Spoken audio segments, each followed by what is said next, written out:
श्रीमन्नारायण नारायण हरि हरि ओ, श्रीमन्नारायण नारायण हरि हरि ओ। मैत्र जी कह रहे हैं कि हे विदुर जी, भगवान के भक्त ध्रुव जी महान धनुर्धारी थे। इस बात की पता जो है मनु महाराज से चलती है। तब वो मुनियों को लेकर के महाराज के यहाँ गए, ध्रुव जी के सब समझाने लगे। महाराज ने कहा, हे बस, अब बस करो, साधु पुरुष को क्रोध शोभा नहीं देता, बेटा साधु पुरुष तुम्हारी निंदा करेंगे। इस प्रकार से उनको समझा करके निर्दोष शिक्षों को मारने के लिए बंद करवाया।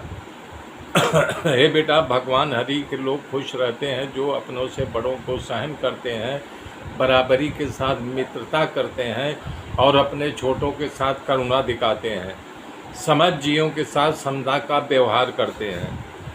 पंच भौतिक स्त्री पुरुष पुतला बने हैं। ये देह रूपी पिंड के संसर्ग से स्त्री पुरुष का जन्म होता है। इस संसार में इस तरह सृष्टि चक्र चलता रहता है। परमात्मा की गुणमयी माया के द्वारा उसका पालन और संहार होता है। ईश्वर तो उसमें निमित्त है, उसके निमित्त से, उसके आश्रय से कार्य कारण आत्मक जगत जैसे लोह चुंबक के आश्रय से लोहा घूमता है, उसी तरह से उत्पत्ति, स्थिति और नाश हुआ करता है। क्या कर रहे हैं? हाँ, इसलिए हे पुत्र ध्रुव, तेरे भाई को मारने वाले कुबेर के अंशर नहीं है। कारण मनुष्य के जन्म मरण का वास्तविक कारण तो ईश्वर है, तभी तो तुम 5 वर्ष की आयु में ही परम पद को प्राप्त किए हो। हे बेटा, उस परमात्मा को अपने अंतर में ढूंढो। अध्यात्म में दूसरे अंतर्यामी परमात्मा के अंदर खोजने से तेरी या मेरा ये सब जो अविद्या का गांठ है, उसी प्रभु खुद काट देंगे। हे राजा, क्रोध को त्याग दो, कारण क्रोधी से सभी डरते हैं। परंतु इस संसार में बुद्धिमान तो यही है जिसके साथ भय न रहे और वो उसे किसी के साथ भय न रहे। मैत्र जी कह रहे हैं, इस तरह से मनु महाराज ने ध्रुव जी को उपदेश दिया। तब ध्रुव जी शांत हुए।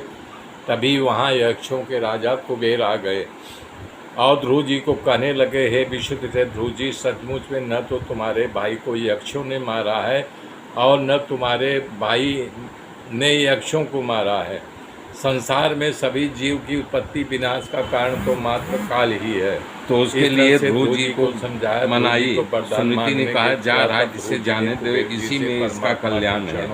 ध्रुव जी तैयार हो गए, माँ के चरणों में प्रणाम किया। तब अपने नगर में आकर बेटा जाओ, जहाँ मान नहीं सम्मान नहीं, वहाँ रहने से कोई फायदा नहीं। ध्रुव जी को पिता ध्रुव जी तैयार होकर के बोले, मान, जब यहाँ मान सम्मान नहीं, तू भी मेरे साथ चल। हो गई तो पुत्र बोली, बेटा देख, मैं उनके वश में हूँ और बद्रिका वो हमारे पति हैं, वो चाहे हमसे दासी से भी निम समझे, लेकिन उनकी सेवा परमात्मा का ध्यान करने लगे और पूरी निष्ठा तभी गंगा जी मैया जल की आने लगी। कितना सुंदर विचार है। जी पवित्र है और उनके कल बहने की आवाज माता को प्रणाम करने के लिए इसलिए वहाँ से उठ के जाने लगे।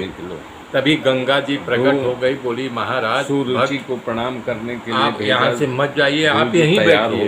ध्रुव जी ने कहा, आपके प्रभाव से प्रणाम करके बोले, माँ तुम्हारे कहने से मैं अब हमारी धारा की आवाज कल नहीं सुनाई देगी। भाव से तब वहाँ तपस्या करने लगे। उसमें नंदन नामक मेरा आशीर्वाद है कि तुम्हें भगवान ध्रुव जी के पास जाकर के बोले, आप मेरे साथ बने रहिए, जो है मेरे जोड़ूंगा। तब तक के लिए आगे श्री राम। तब तक के लिए जय श्री राम।